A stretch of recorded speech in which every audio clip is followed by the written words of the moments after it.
right? The position of women is a perfect scale to measure the growth and development of any society, whether it is Indian society or any foreign society. The position of women అంటే స్త్రీ యొక్క స్థితిగతులు ఎలా ఉన్నాయి, స్త్రీ స్వేచ్ఛగా ఉందా, కేవలం 4 గోడల మధ్య రైట్ నలిగిపోతుందా, 4 గోడల మధ్య బందీ జీవనాన్ని గురవుతుందా, లేదా వంటింటికి నట్టింటికి మాత్రమే పరిమితమైందా, లేదా ఇంటి గడప దాటి స్వేచ్ఛగా బయట సంచరిస్తూ తమకు ఇష్టమైన వృత్తిని పాటిస్తుందా. ఆ స్వేచ్ఛ, ఆ సాధికారత ఎప్పుడైతే స్త్రీకి వస్తుందో ఆ సమాజమే అభివృద్ధి పురోగామి వైపుకి ప్రయాణించినట్లు మనం చెప్పుకోవచ్చు. అయితే తొలివేద ఏక్రాట్, సామ్రాట్, నవరాట్, బహురాట్, విరాట్, స్వరాట్ అని రాజు యొక్క గొప్పతనాన్ని మనం చూడడం కాదు, ఆ రాజు కాలంలో ఆనాటి సమాజం ఎలా ఉంది, ఆనాటి మత పరిస్థితులు ఎలా ఉన్నాయి, ఆనాటి రాజకీయ పరిస్థితులు ఎలా ఉన్నాయి, ఆనాటి పరిపాలన పరిస్థితులు ఎలా ఉన్నాయి. Scottish historian and statesman, a great philosopher and economist ఏమంటున్నాడంటే క్రైస్తవ యుగంగా వర్ణించాడు. ప్రాచీన భారతదేశ చరిత్రను హైందవ యుగంగా, రైట్, మధ్యయుగ భారతదేశ చరిత్రను మహమ్మదీయ యుగంగా, మరియు ఆధునిక భారతదేశ చరిత్రను క్రైస్తవ యుగంగా వర్ణించడం జరిగింది. ఈ శిలాయుగాలు క్రమక్రమంగా అంతమై ఒక గొప్ప నాగరికత ఆవిర్భవించిందే. అదే భారతదేశ ఆది నాగరికత, భారతదేశ మూల నాగరికత, భారతదేశ సజీవ నాగరికత, భారతదేశం యొక్క సింధు నాగరికత, హర్రప్ప నాగరికత, ద్రవిడ నాగరికత, కాంస్యయుగ నాగరికత మరియు సంజీవుగ నాగరికతగా పిలువబడుతుంది. ప్రాచీన భారతదేశ చరిత్రలో అర్ధపాచ్య, తిలింగాచ్య, మగధాచ్య, గాంధార, కాంబోజ, అస్మక మహాజనపదాస్. అయితే తొలివేద కాలంలో ఎత్ర నారస్తు పూజ్యంతే రమంతే తత్ర దేవతః, ఎక్కడైతే స్త్రీ పూజించబడుతుందో అక్కడే దేవతలు కొలువై ఉంటారు. దీని అర్థం women has respectable position, noble position and honourable position during early Vedic period. అదే లేటర్ వేదిక్ పీరియడ్ మలివేద కాలానికి వచ్చేసరికి ఎత్ర నారస్తు పూజ్యంతే న స్త్రీ స్వాతంత్రం అర్హతే, ఎక్కడైతే స్త్రీ పూజించబడిందో అక్కడే స్త్రీ యొక్క స్వాతంత్రం ప్రశ్నార్థకమైంది, అక్కడే స్త్రీ యొక్క స్వాతంత్రాన్ని హరించి వేశారు. అయాన్ ఇన్స్టిట్యూట్ 2 తెలుగు రాష్ట్రాలలో అత్యధిక ప్రభుత్వ ఉద్యోగాలు సాధించిన సంస్థ. 2023 ఒక్క సంవత్సరంలోనే 600కు పైగా ప్రభుత్వ ఉద్యోగాలు సాధించిన సంస్థ అయాన్ ఇన్స్టిట్యూట్. 2023వ సంవత్సరంలో పోలీసు నియామకాల్లో స్టేట్ టాపర్స్ గా నిలిచిన అయాన్ విద్యార్థులు, ఫిజికల్ టెస్టులో 100కు 100% మార్కులు సాధించిన మా విద్యార్థులు, స్వయానా SI topper, ex NSG commando, international sports person, జాతీయ అవార్డు గ్రహీత మా చైర్మన్ శ్రీ మొహమ్మద్ అన్వర్ సార్ పర్యవేక్షణలో 2 తెలుగు రాష్ట్రాలలో మరెక్కడా లేని విధంగా ఎగ్జామ్స్ మరియు ఫిజికల్ టెస్ట్ కోసం హై స్టాండర్డ్ కోచింగ్ ఇవ్వగల ఏకైక సంస్థ అయాన్ ఇన్స్టిట్యూట్. మా ప్రత్యేకతలు: మా వద్ద రోజు ఉదయం సాయంత్రం physical training,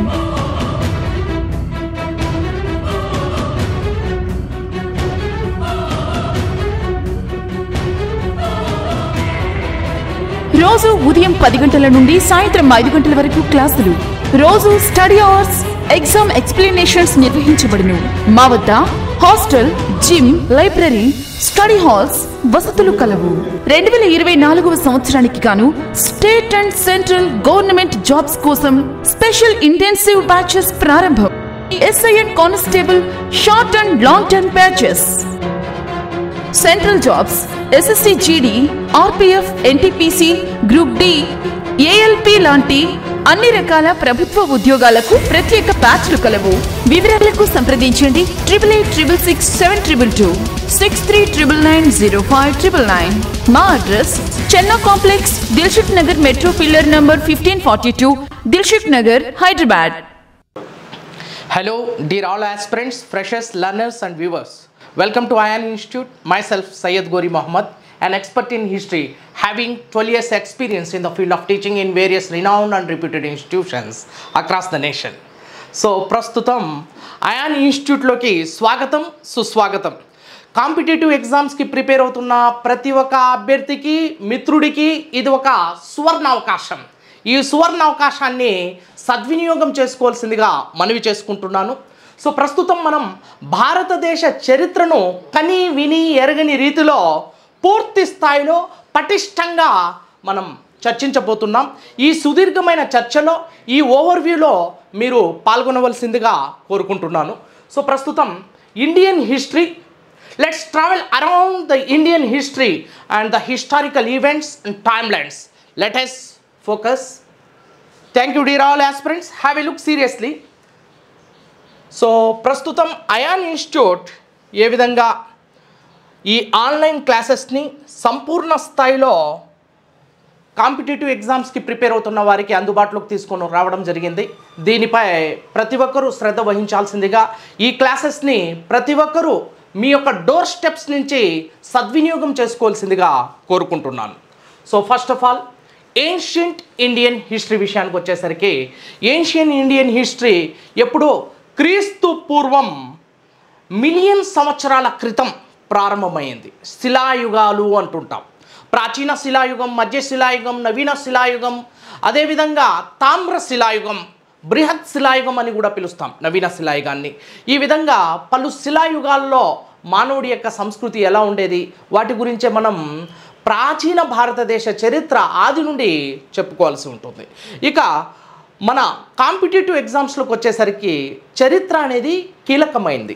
art and culture నుంచి రైట్, ప్రాచీన భారతదేశ చరిత్రలో ముఖ్యంగా మొదటి నాగరికత, ఆది నాగరికత, మూల నాగరికత, సజీవ నాగరికతగా కొనియాడబడుతున్న సింధు నాగరికత లేదా హరప్ప నాగరికత లేదా ద్రవిడ నాగరికత, అక్కడి పట్టణ ప్రణాళిక, నభూతో న భవిష్యత్, వాటి గురించి కూడా మనం ఇప్పుడు ఓవర్వ్యూలో చూడబోతున్నాం.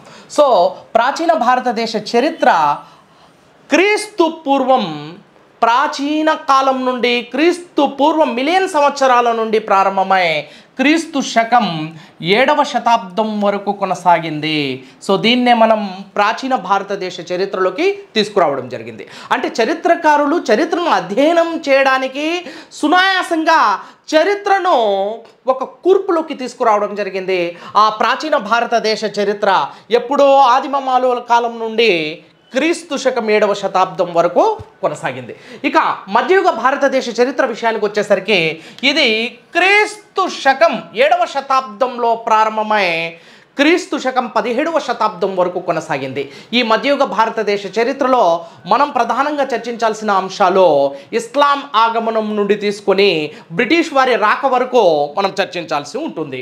రైట్ డియర్ ఆల్ ఫ్రెండ్స్, ఇక్కడి మిశ్రమ సంస్కృతి నుంచి కూడా ప్రశ్నలు టచ్ చేస్తున్నారు. ఢిల్లీ సుల్తాన్లు కానివ్వండి, మొఘలాయిలు కానివ్వండి, వారి యొక్క వాస్తు కట్టడాలు, ఆనాటి సామాజిక, ఆర్థిక, రాజకీయ, సాంస్కృతిక అంశాలపై ఎక్కువ ప్రశ్నలు రావడం జరుగుతుంది.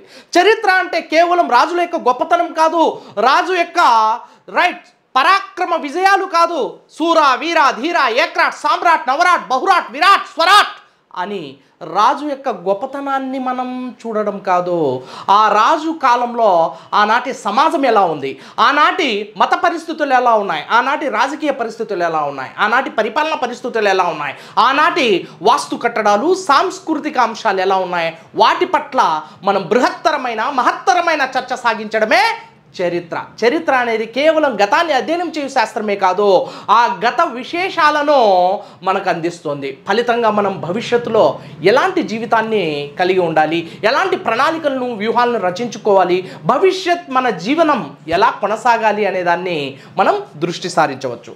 సో ప్రధానంగా మధ్యయుగ భారతదేశ చరిత్ర అనేది రైట్ ఇస్లాం ఆగమనంలోకి వెళ్తుంది. ప్రాచీన భారతదేశ చరిత్ర ఇది హైందవ యుగంగా పరిగణించబడింది. ఎందుకంటే ఎక్కువ మంది చక్రవర్తులు, రాజులు మొత్తం హిందువులు కాబట్టి. అదేవిధంగా మధ్యయుగ భారతదేశ చరిత్రలో ముస్లిం ఆగమనం, ఇస్లాం ఆగమనం జరిగింది. రైట్, ఇస్లాం సాంప్రదాయాలు ప్రారంభమయ్యాయి. ఈ హిందూ ముస్లింలు పరస్పరం ఒకరికి మరొకరు తోడై పరస్పరం తమ యొక్క సంస్కృతులను పంచుకుంటూ ఒక నూతన ఒరవడిని సృష్టించారు. దీన్నే మిశ్రమ సంస్కృతి అంటాం. The emergence of composite culture, that's the beauty of medieval era of Indian history. Next coming to the modern Indian history. Modern Indian history విషయానికి వచ్చేసరికి దీనినే జేమ్స్ మిల్ అనే Scottish historian and statesman, a great philosopher and economist, ఏమంటున్నాడంటే క్రైస్తవ యుగంగా వర్ణించాడు. ప్రాచీన భారతదేశ చరిత్రను హైందవ యుగంగా, రైట్, మధ్యయుగ భారతదేశ చరిత్రను మహమ్మదీయ యుగంగా, మరియు ఆధునిక భారతదేశ చరిత్రను క్రైస్తవ యుగంగా వర్ణించడం జరిగింది. మరియు ఆధునిక భారతదేశ చరిత్రలో జరిగిన కీలక ఘట్టాలను ఐరోపా వాసుల రాక నుండి భారతదేశం స్వాతంత్రాన్ని పొందే వరకు జరిగిన కీలకమైన అంశాలను మనం పూర్తి స్థాయిలో దృష్టి సారించాల్సిన అవసరం ఎంతైనా ఉంది. Right, dear all aspirants, Ayaan ఇన్స్టిట్యూట్లోకి ప్రతి ఒక్కరికి స్వాగతం, సుస్వాగతం. ఇప్పుడు ఈ బహిరంగ మార్కెట్లో డిజిటల్ క్లాసెస్, ఆన్లైన్ క్లాసెస్ మీ డోర్ స్టెప్స్ వరకు తీసుకురావడం జరిగింది అయాన్ ఇన్స్టిట్యూట్. ఈ అయాన్ ఇన్స్టిట్యూట్లో పనిచేసే ప్రతి ఒక్క ఫ్యాకల్టీ క్వాలిఫైడ్ ఇన్ఫర్మేషన్ని మీ ముందుకు తీసుకురావడం జరుగుతుంది. దీనిని ప్రతి ఒక్కరూ మనసా వాచా కర్మ సద్వినియోగం చేసుకుంటూ ఈ సువర్ణ అవకాశాన్ని రైట్ ముందు మీ యొక్క కాంపిటేటివ్ వరల్డ్లో ఉన్న మీ యొక్క మిత్రులు కావచ్చు, ఆత్మీయులు కావచ్చు, శ్రేయోభిలాషులు కావచ్చు, కాంపిటేటివ్ ఎగ్జామ్స్కి ప్రిపేర్ అవుతున్న ప్రతి ఒక్క అభ్యర్థి కావచ్చు, వారికి కూడా మీరు ఈ సమాచారాన్ని అందించవలసిందిగా కోరుకుంటున్నాను. Right, so dear all aspirants, let's have the over view on ancient Indian history. ప్రాచీన భారతదేశ చరిత్ర, దాని యొక్క తీరుతెన్నులు, అది ఏ విధంగా మలుపు తిరిగింది, అందులో ఉన్న టైం లైన్ని మనం తెలుసుకునే ప్రయత్నం చేద్దాం. మిత్రులారా, అభ్యర్థులారా, జాగ్రత్తగా మీరు గమనించండి. సో ఫస్ట్ మనం చర్చించాల్సిన అతి ప్రధాన అంశం ఇంట్రొడక్షన్ ఆఫ్ ఇండియన్ హిస్టరీ. భారతదేశ చరిత్రను పరిచయం చేసుకోవాలి. భారతదేశ చరిత్ర రైట్ గొప్పతనం ఏంటి, అసలు చరిత్ర ఏ విధంగా భారతదేశ చరిత్ర మలుపులు తిరుగుతూ ఒక గొప్ప శకాన్ని తలపించింది, దీని గురించి మనం చూడాల్సి ఉంటుంది. ఈ ఇంట్రొడక్షన్ ఆఫ్ ఇండియన్ హిస్టరీలో భారతదేశ చరిత్ర ప్రారంభం, భారతదేశ చరిత్ర యొక్క గమనం, భారతదేశ చరిత్ర స్వాతంత్రోద్యమం వరకు ఎలా చేరుకుంది, రైట్, ముఖ్యంగా ప్రాచీన భారతదేశ చరిత్రలో మన ఆటవిక సంస్కృతి, ఆదిమ సంస్కృతి నాగరికతగా ఏ విధంగా మలుపు తిరిగింది. ముఖ్యంగా ఆదిమ సంస్కృతికి నాగరికత లేదు. ఆనాటి కాలంలో లిపి, నగర జీవనం, రైట్, గొప్ప సాంస్కృతిక విధానం, అదేవిధంగా కళాత్మకమైన దృష్టి కావచ్చు, మిశ్రమ లోహాన్ని ఉపయోగించే విధానం కావచ్చు, శాస్త్ర సాంకేతిక పరిజ్ఞానం కావచ్చు, ఇవన్నీ అంశాలు రైట్ ఆదిమ మానవులు నివసించే కాలంలో ఇవన్నీ అంశాలు లోపించాయి. ఇవన్నీ లేకపోవడంతోనే వాటిని మనం శిలాయుగాలు అన్నాం. ఆ శిలాయుగాలు క్రమక్రమంగా పెద్ద రాతి యుగం నుండి చిన్న రాతి యుగానికి, చిన్న రాతి యుగం నుండి రాగి యుగానికి, రాగి యుగం నుండి కాంస్య యుగానికి, కాంస్య యుగం నుండి లోహ యుగానికి, లోహ యుగాన్ని నుండి మిశ్రమ లోహాల యుగానికి ఏ విధంగా చరిత్ర మలుపులు తిరిగిందనేది మనం ఈ ఇంట్రడక్షన్లో తెలుసుకోవాలి. ప్రాచీన రైట్, అదేవిధంగా రైట్ మధ్యయుగ, అదేవిధంగా నవీన, తామ్రశిల మరియు బృహత్ శిలాయుగాలు. ఈ శిలాయుగాలు క్రమక్రమంగా అంతమై ఒక గొప్ప నాగరికత ఆవిర్భవించిందే, అదే భారతదేశ ఆది నాగరికత, భారతదేశ మూల నాగరికత, భారతదేశ సజీవ నాగరికత, భారతదేశం యొక్క సింధు నాగరికత, హర్రప్ప నాగరికత, ద్రవిడ నాగరికత, కాంస్యయుగ నాగరికత మరియు సంజీవగ నాగరికతగా పిలువబడుతోంది. ఆ నాగరికత భారతదేశ సంస్కృతికి, భారతదేశ వారసత్వానికి కేంద్ర బిందువు అయింది, భారతదేశ వారసత్వానికి మూల బిందువు అయింది. ఆ నాగరికత క్రమక్రమంగా మలుపులు తిరుగుతూ అనంతరం ప్రారంభమైన రెండవ నాగరికత వేదయుగ నాగరికత. వీటి గురించి మనం ఇక్కడ చర్చించుకోవాల్సి ఉంటుంది. సో సింధు నాగరికత అనేది భారతదేశ చరిత్రలో తొలి నాగరికత కాబట్టి ఇక్కడి నుంచి ప్రశ్నలు తప్పనిసరిగా వస్తుంటాయి. సో సింధు నాగరికత యొక్క పట్టణ ప్రణాళిక నా భూతో నా భవిష్యత్. అప్పటి వరకు ఏ నాగరికతకు లేని ఒక సువర్ణ లక్షణం, ఒక విశిష్ట లక్షణం, ఒక విశేష లక్షణం పట్టణ నాగరికత. రైట్, మెసొపొటోమియా, చైనీస్, ఈజిప్షియన్ నాగరికతకు లేని ఒక విశిష్టమైన లక్షణం మన సింధు నాగరికతకు ఉంది. మన సింధు నాగరికతలు తవ్వకాల్లో బయలుపడిన ప్రతి ఒక్క నగరం ఒక అద్భుతమైన విశిష్ట లక్షణాలని కలిగి ఉంది. హర్రప్ప, మొహంజోదారో, చనుహుదారో, లోతాల్, ధోలవీరా, కాలిబంగన్, సుర్కటాడా, రోపార్, రంగపూర్ ఇలాంటి అన్ని నగరాలు రైట్ తమదైన శైలిలో అభివృద్ధి చెంది మన భారతదేశ నాగరికతను, భారతదేశ వారసత్వాన్ని ప్రపంచానికి ఆ రోజుల్లోనే అందించింది. అలాంటి నాగరికత 1921 వరకు ఈ ప్రపంచానికి ఎవ్వరికీ తెలియదు. 1921 వరకు ఐరోపా వాసులు చేసిన తప్పుడు ప్రచారం, భారతీయులు ఆటవికులని, భారతీయులు అనాగరికులని, భారతీయులు రైట్ అనాగరిక సంస్కృతిని, పైశాచిక సంస్కృతిని కలిగి ఉన్నారని, నాగరికులు కారని చేసిన తప్పుడు ప్రచారాన్ని తప్పని రుజువు చేస్తూ 1921లో సింధు నాగరికత యొక్క ఆనవాళ్ళు, సింధు నాగరికత ఉనికి అస్తిత్వం బయలుపడింది 1921. ఆ సమయంలోనే సర్ జాన్ మార్షల్ నాయకత్వంలో ఆర్కియలాజికల్ సర్వే ఆఫ్ ఇండియాకి డైరెక్టర్ జనరల్గా పనిచేస్తున్న సర్ జాన్ మార్షల్ నాయకత్వంలో ఈ నాగరికత వెలుగు చూసింది. ఈ నాగరికత వెలుగులోకి రావడం జరిగింది. మరి ఈ నాగరికత యొక్క సామాజిక పరిస్థితులు ఎలా ఉన్నాయి, ఆనాటి సామాజిక జీవనం, ప్రజాజీవనం ఎలా ఉంది, ఆనాటి ఆర్థిక జీవనం ఎలా ఉంది, ఆనాటి భిన్న కళాకృతులు ఎలా ఉన్నాయి, ఆనాటి పరిస్థితులు, ముఖ్యంగా ఆనాటి మత పరిస్థితులు ఎలా ఉన్నాయి, వారి యొక్క మతం లేనప్పటికీ, సింధు కాలంలో మతం లేనప్పటికీ వారి యొక్క ఆరాధన పద్ధతులు, విశ్వాసాలు, నమ్మకాలు ఒక మతాన్ని తలపిస్తున్నాయి. వాటి గురించి కూడా మనం ఈ టాపిక్లో తెలుసుకోవాల్సిన ఆవశ్యకత ఎంతైనా ఉంది. ముఖ్యంగా పురావస్తు తవ్వకాలు జరిగే సమయంలో బయలుపడిన వస్తు అవశేషాల నుండి ప్రతి సంవత్సరం ప్రతి ఎగ్జామ్లో ప్రశ్నలు వస్తుంటాయి. So dear friends, this is very crucial zone for the examination and all competitive examination. మనం విఆర్ఓ స్థాయి నుండి తీసుకొని group 4, group 3, group 2, group 1, right SI constable మరియు ఎస్ఎస్సి, రైల్వే రిక్రూట్మెంట్ బోర్డ్ అన్ని ఎగ్జామ్స్కి కూడా ఈ చరిత్రకు సంబంధించిన అంశాలు కీలకమైనవి. అందుకే డియర్ ఫ్రెండ్స్, వీటిని మీరు రైట్ అర్థం చేసుకోవాల్సిన ఆవశ్యకత మీ భుజస్కంధాల మీద ఉందని గుర్తు చేస్తున్నాను. జాగ్రత్తగా గమనించండి. సింధు నాగరికత పట్టణ ప్రణాళిక నుండి, తవ్వకాల నుండి, సింధు నాగరికత యొక్క అపూర్వమైన కళా సంస్కృతుల నుంచి ప్రశ్నలు వస్తూ ఉంటాయి. వీటిని మనం గుర్తించాలి ఇక్కడ. నెక్స్ట్, సింధు నాగరికత అంతమై ఆర్యుల నాగరికత, ఆర్యులు వేదాలను రచించారు. ఆర్యులు భారతదేశ ఒక సంస్కృతిని లిఖితపూర్వకంగా వేదాల రూపంలో రచించి రైట్ చారిత్రక యుగంగా మార్చారు. అప్పటి వరకు భారతదేశంలో రైట్ లిపి ఉన్నప్పటికీ ఆ లిపి అధ్యయనం చేయబడలేదు. అదే చిత్రలిపి లేదా బొమ్మల లిపి, దీన్నే సర్పలేఖనం అంటాం. బౌస్ట్రోస్పీడన్ అంటే every alternate line starts in opposite direction, like this every alternate line starts in opposite direction. దీన్ని ఏమంటామంటే బౌస్ట్రోస్పీడన్ అంటాం.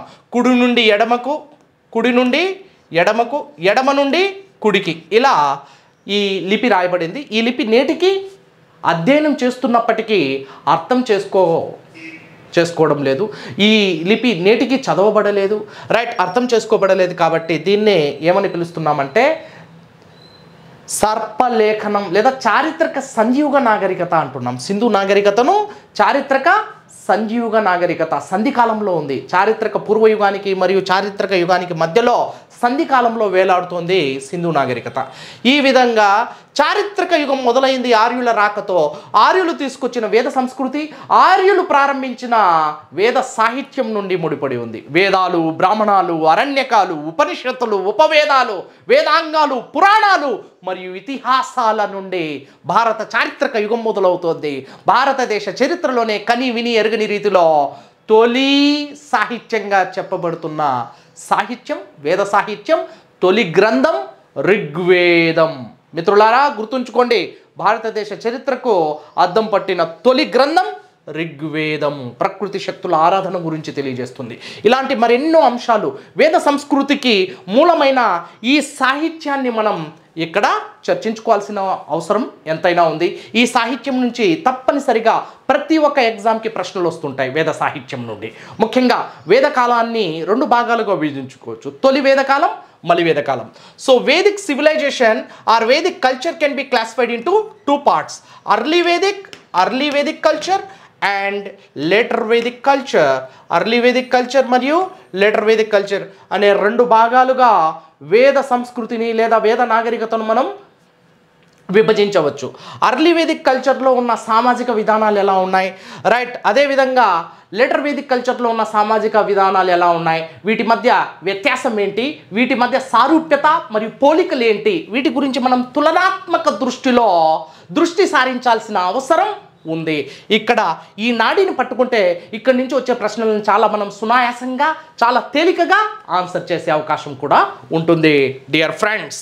సో ఆనాటి సామాజిక విధానాలు, ఆనాటి ఆర్థిక విధానాలు, ఆనాటి మత పరిస్థితులు, ఆనాటి పరిపాలన పరిస్థితుల గురించి మనం దృష్టి సారించాల్సిన అవసరం ఉంది. ముఖ్యంగా వేద సంస్కృతికి సంబంధించిన వేద సాహిత్యాన్ని కూడా మనం వంట పట్టుకోవాల్సిన అవసరం ఉంది. ఎందుకంటే వేద సాహిత్యం నుండి ప్రతిసారి రైట్ ప్రశ్న లేనిదే ప్రశ్నపత్రము తయారు కాదు. దీన్ని మనం అవగతం చేసుకోవాల్సిన అవసరం మన భుజస్కంధాలపై ఉంది.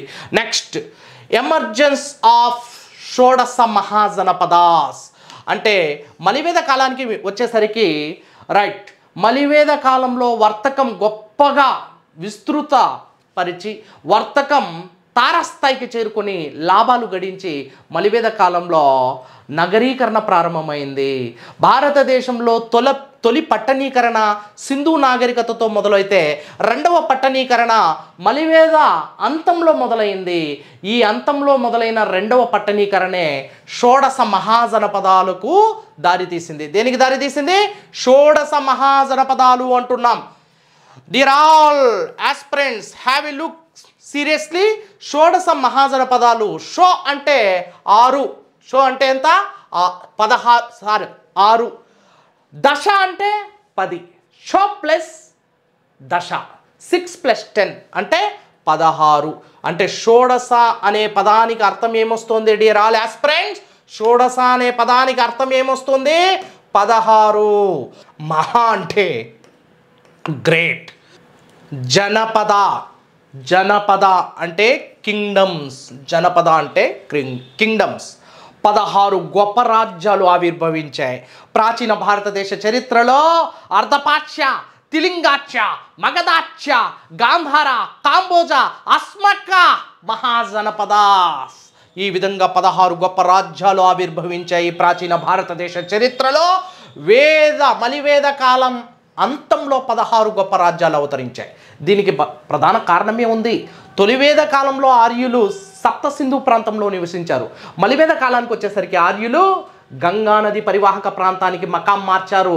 అక్కడ సారవంతమైన నేలలు ఉండడంతో రైట్ విశిష్టమైన ఖనిజ వనరులు ఉండడంతో, అదేవిధంగా సారవంతమైన నేలలతో విశిష్టమైన ఖనిజ వనరులతో పాటు పుష్కలమైన జల వనరులు ఉండడంతో ఇక ఒక్కసారిగా వ్యవసాయాభివృద్ధి తారాస్థాయికి చేరుకొని రైట్ ఆ వ్యవసాయాభివృద్ధిలో సాధించిన మిగులు వర్తక వ్యాపారానికి దారితీసి ఆ వర్తక వ్యాపారంలో సాధించిన లాభాలతో రెండవ పట్టణీకరణ మొదలైంది క్రీస్తు పూర్వం 6వ శతాబ్దంలో.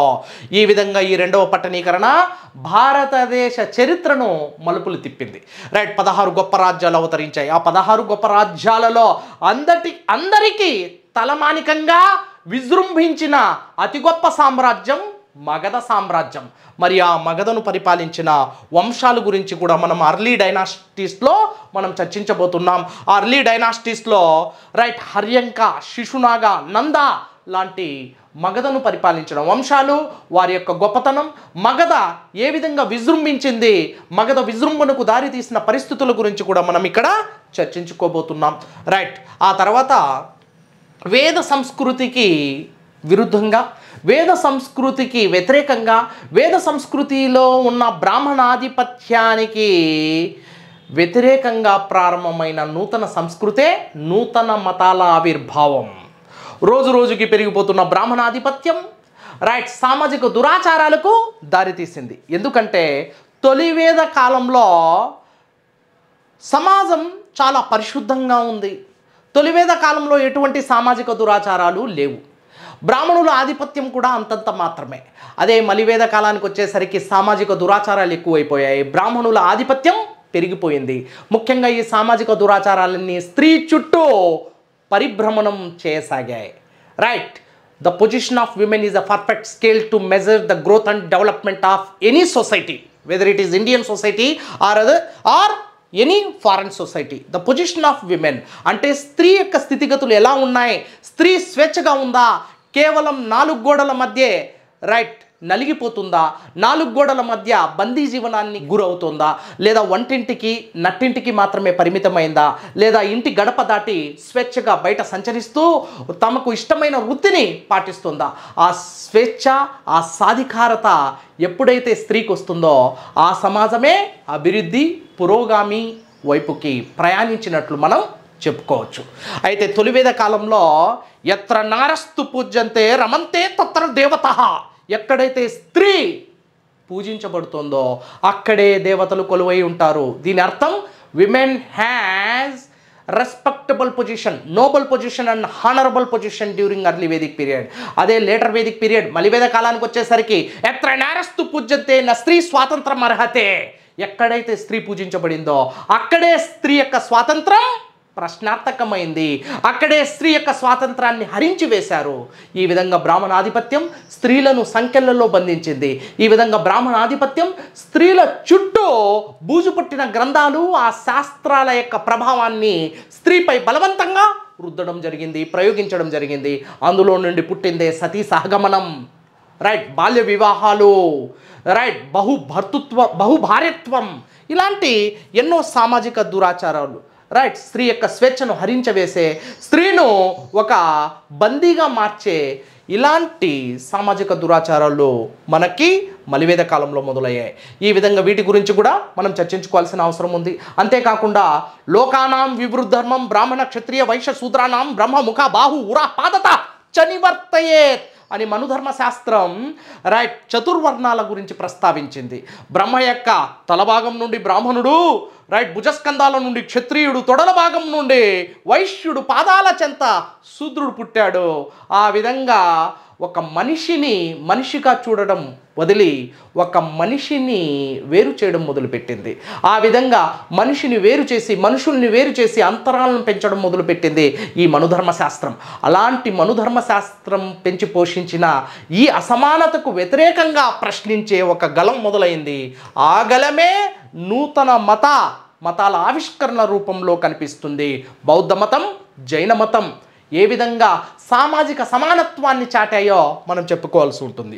ఆ క్రమంలో పుట్టుకొచ్చిన సామాజిక వైద్యుడిగా పరిగణించబడిన గౌతమ బుద్ధుడు అందించిన బోధనలేంటి, గౌతమ బుద్ధుడి యొక్క విశేషాలేంటి, గౌతమ బుద్ధుడి యొక్క జీవితకాలంలో చోటు చేసుకున్న అతి గొప్ప సంఘటనలేంటి, వీటినే పంచమహా కళ్యాణాలు అంటుంటాం. రైట్, గౌతమ బుద్ధుడు మరణించిన తర్వాత బౌద్ధం ఏ విధంగా విస్తరించింది, వ్యాప్తి చెందింది, బౌద్ధం పతాక స్థాయికి చేరుకున్న ఆ వేళ విశేషాలేంటి, వాటి గురించి కూడా మనం చర్చించుకోవాల్సిన అవసరం ఉంటుంది. ముఖ్యంగా బుద్ధుడు బోధించిన బోధనల నుంచి సూటిగా ప్రశ్నలు వస్తుంటాయి. ఆర్య సత్యాలు కావచ్చు, అదేవిధంగా మధ్య మార్గం కావచ్చు, ప్రతిత్య సముత్పాద సిద్ధాంతం కావచ్చు, అష్టాంగ మార్గం కావచ్చు, ఇక బుద్ధుడు ప్రతి మానవాళికి ఉపయోగపడే ప్రవర్తన నియమావళిని బోధించిన క్రమం కావచ్చు, వీటన్నిటిపై మనం ప్రత్యేక దృష్టి సారించాల్సిన అవసరం ఉంటుంది. Dear all aspirants, the doctrines of Buddhism, the teachings and preachings of lord Buddha is a very, very important aspect for competitive examination, and it is very crucial for all competitive examinations from upper level to lower level. When it comes to the doctrines like Arya Satya's Noble Truth, Four Noble Truths, Ashtanga Marga, Eightfold Path, and Middle Path Theory, and Pratitya Samutpada, Cause and Effect Relationship, and the Code of Conduct taught by Buddha is really wonderful and fantastic and magnificent delivery of Buddha brought revolutionary changes in the history of India, in the Indian society. ఈ విధంగా ఒక వ్యక్తి యొక్క స్థాయిని గుర్తిస్తూ, ఒక వ్యక్తి యొక్క ఐడెంటిటీని గుర్తిస్తూ బౌద్ధ జైన మతాలనేటివి ఆవిర్భవించాయి. ఈ విధంగా సామాజిక సమానత్వాన్ని బోధించడం కోసం, రైట్, సామాజిక రుగ్మతలను ఏరివేయడానికి రైట్ క్షత్రియులు ప్రారంభించిన విధానాలే రైట్ నూతన మతాల ఆవిర్భావానికి దారితీశాయి. This is called the emergence of new religious movements in India. ఇక్కడి నుంచి కూడా ప్రతిసారి రైట్ 2 ప్రశ్నలు వస్తూ ఉంటాయి ఈ నూతన మతాల ఆవిర్భావం నుండి. ఎందుకంటే సంస్కరణలు అనేటివి ప్రారంభమయ్యాయి రైట్ ఈ బోధనల నుండి. వర్తమాన మహావీరుడు బోధించిన వైనం, జైన మత సిద్ధాంతాల నుంచి కూడా ప్రతిసారి ప్రశ్న వస్తుంటుంది. నెక్స్ట్, ఈ విధంగా అర్లీ డైనాసిటీస్ పూర్తయిన తర్వాత మగధను పరిపాలించిన హర్యంక, శిశునాగ, నందుల అనంతరం ప్రారంభమైన అతి గొప్ప సామ్రాజ్యమే మౌర్య సామ్రాజ్యం. మరియు నందులకు మౌర్యులకు మధ్యలో మనకి విదేశీయుల యొక్క దండయాత్రలు జరుగుతున్నాయి. అందులో కీలకమైనది అలెగ్జాండర్ దండయాత్ర. What it is? Alexander invasion. వాటి గురించి కూడా మనం ముందు చర్చించబోతున్నాం. రైట్. అదేవిధంగా పోస్ట్ మౌర్యుల అనంతరం మౌర్యులు సాధించిన ప్రగతి, మౌర్యులు ముఖ్యంగా శాసనాలు వేయించడంలోనే భారతదేశంలో తొలిసారిగా శాసనాల రచనా ప్రక్రియ ప్రారంభమైంది అశోకుడితో. Ashoka was the first person to issue the inscriptions in India. ఈ విధంగా అశోకుడి యొక్క శాసనాల యొక్క గొప్పతనాన్ని మనం తెలుసుకోవాలి. అదేవిధంగా పోస్ట్ మౌర్యన్ విషయానికి వచ్చేసరికి పోస్ట్ మౌర్యన్ ఏజ్లో రైట్ అశోకుడి మరణాంతరం రైట్ బలహీన వారసులు రావడంతో విదేశీ దండయాత్రలు జరుగుతున్నాయి. ఆ విదేశీ దండయాత్రల్లో ఇండో గ్రీకులు, కుషానులు, పార్థియన్లు, శకులు వీరి గురించి మనం చర్చించుకోవాల్సిన ఆవశ్యకత ఎంతైనా ఉంది. ఇక గుప్తుల శకం. ఈ గుప్తుల గురించి, గుప్తుల కాలం పలు అంశాలకు సువర్ణయుగంగా పిలువబడింది. అది సాహిత్యానికి కావచ్చు, శాస్త్ర సాంకేతిక పరిజ్ఞానానికి కావచ్చు. గుప్తుల యుగం సువర్ణయుగంగా, the golden age for the literature and the development of technological life and science and technology. So వీటి గురించి కూడా మనం ఇక్కడ ఫోకస్ చేయాల్సి ఉంటుంది. ముఖ్యంగా కల్చర్ నుంచి, లిటరేచర్ నుంచి, ఆర్ట్ అండ్ ఆర్కిటెక్చర్ నుంచి ఎక్కువ మొత్తంలో ప్రశ్నలు వస్తున్నాయి. Dear all aspirants, freshers, learners and all viewers. So వీటిపై మీరు ప్రత్యేక దృష్టి సారించాల్సిన అవసరం ఉంటుంది.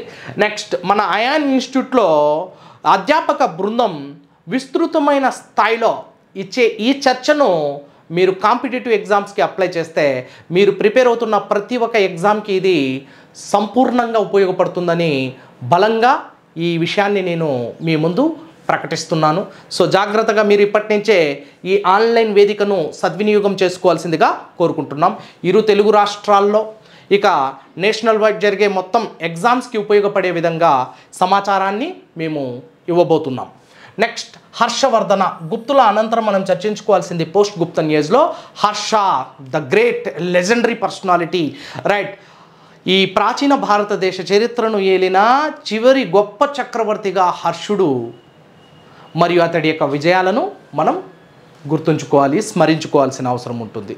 రైట్. అదేవిధంగా బాదామి చాళుక్యులు, రాష్ట్రకూటులు, పల్లవులు మరియు చోళల గురించి కూడా మనం ఈ ప్రాచీన భారతదేశ చరిత్ర మరియు మధ్యయుగ భారతదేశ చరిత్ర మధ్యలో సంధికాలంలో వీరి గురించి మనం తులనాత్మక దృష్టిలో వీరి ఆర్ట్ అండ్ ఆర్కిటెక్చర్ని కూడా మనం చూడాల్సి ఉంటుంది. ఆనాటి కల్చర్ని మనం చర్చించాల్సి ఉంటుంది. అందులో నుంచి విశ్లేషణ నుంచి ఎక్కువ మొత్తంలో ప్రశ్నలు వస్తూ ఉంటాయి. Art and architecture and their culture. Right. Dear all aspirants, next స్లైడ్లోకి వెళ్ళిపోదాం. రైట్. మిడివల్ ఇండియన్ హిస్టరీ అంటే మనం ముఖ్యంగా అర్లీ మిడివల్ ఇండియన్ హిస్టరీలో రాజపుత్రుల యుగాన్ని మనం చర్చించుకోవాలి. రాజపుత్రులు రైట్ భగభగమండే అగ్నిలో నుంచి పుట్టుకొచ్చిన వంశాలు ఇందులో ఉన్నాయి. ఎప్పుడు యుద్ధం చేసి గుర్రపు స్వారీ చేసే రైట్ కత్తిసాము మణిబంధం బహిర్ముఖం అంటూ యుద్ధాలు చేసే రాజపుత్ర వంశాలు కూడా ఇందులో ఉన్నాయి. ఒక రాజపుత్ర రాజు ఉదయాన్నే వెళ్ళి వేకువజామునే సూర్యోదయానికి ముందు వెళ్ళి సూర్యాస్తమయం తర్వాత ఇంటికి చేరుకునేవాడు. చేరుకోగానే రాణి ప్రశ్నించేది, యుద్ధం ఎలా జరిగింది, ఎంతమందిని చంపావు. సో ఈ విధంగా యుద్ధ సంస్కృతిని, యుద్ధోన్మాదాన్ని పెంచి పోషించిన ఈ రాజపుత్ర యుగం గురించి ముఖ్యంగా చందేలులు, రైట్ గహద్వాలులు, ప్రతిహారులు, రైట్ చౌహాన్లు వీరి గురించి మనం ఇక్కడ చర్చించుకోవాల్సిన ఆవశ్యకత ఉంది. నెక్స్ట్, ది అడ్వెంట్ ఆఫ్ ఇస్లాం.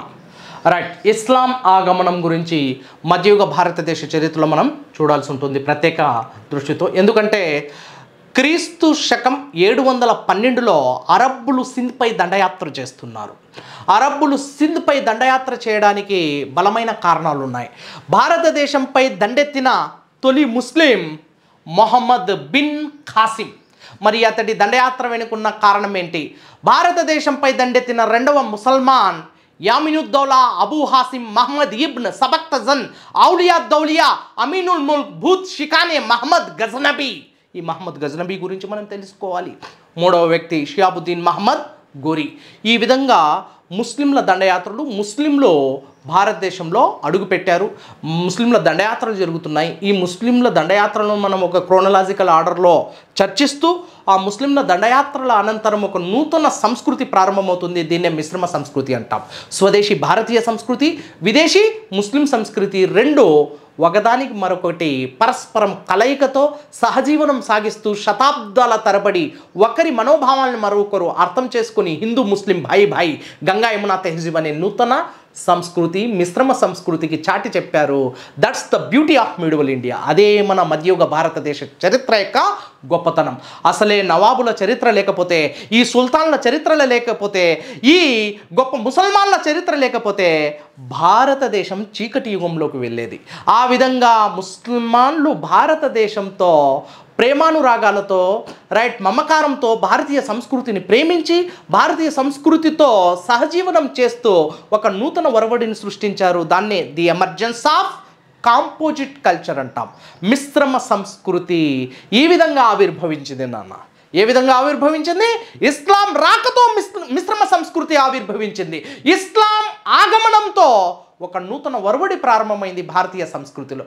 ఈ విధంగా ఇస్లాం భారతదేశాన్ని ఏ విధంగా పరిపాలించింది, ఇస్లాం భారతదేశంలో ప్రవేశపెట్టిన నూతన అంశాలేంటి, వీటిపై మనం ప్రత్యేక దృష్టి సారించాల్సిన అవసరం ఉంటుంది మిత్రులారా. Thank you one and all. మన క్లాసెస్ని మీరు ముందు చూస్తూనే ఉండండి. ఇస్లాం ఆగమనం, ముస్లింలు ఏ విధంగా దండయాత్రలు చేస్తున్నారు, ఢిల్లీ సుల్తాన్లు ఎవరు, మరి మొఘలాయులు, ఈ ఢిల్లీ సుల్తాన్లు మహమ్మద్ గోరీ మరణాంతరం 1206లో కుతుబుద్దీన్ ఐబక్ ప్రారంభించిన బానిస వంశంతో మొదలై చివరికి లోడీ వంశంతో పూర్తవుతుంది. ఈ లోడీ వంశంలో చివరివాడు ఇబ్రాహీం లోడీని మొదటి పానిపట్టు యుద్ధంలో వధించి యుద్ధక్షేత్రంలో చంపి బాబర్ నూతన సామ్రాజ్యాన్ని సృష్టించాడు. అదే మొఘల్ సామ్రాజ్య స్థాపనకు దారితీసింది. ఆ విధంగా మొఘలాయులు మరియు ఢిల్లీ సుల్తాన్ల గురించి, అదేవిధంగా మరాఠాలు, ఛత్రపతి శివాజీ అతడి యొక్క వారసుల గురించి కూడా మనం మధ్యయుగ భారతదేశంలో చర్చించుకోవాల్సిన అవసరం ఎంతైనా ఉంది. Thank you dear all aspirants, freshers, learners and viewers. అందరికీ స్వాగతం, సుస్వాగతం మన అయాన్ ఇన్స్టిట్యూట్లోకి. ప్రతి ఒక్కరూ ఈ క్లాసెస్కి మీరు సద్వినియోగం చేసుకోండి. మీ యొక్క రానున్న ఎగ్జామ్స్కి, జరగబోతున్న ఎగ్జామ్స్కి, అన్ని ఎగ్జామ్స్కి ఈ క్లాసెస్ అనేటివి చాలా ఉపయోగపడతాయి. మీ యొక్క విజయానికి కూడా ఇవి దోహదపడతాయని మనసా వాచా కర్మ కోరుకుంటూ సెలవు తీసుకుంటున్నాను. Thank you one and all.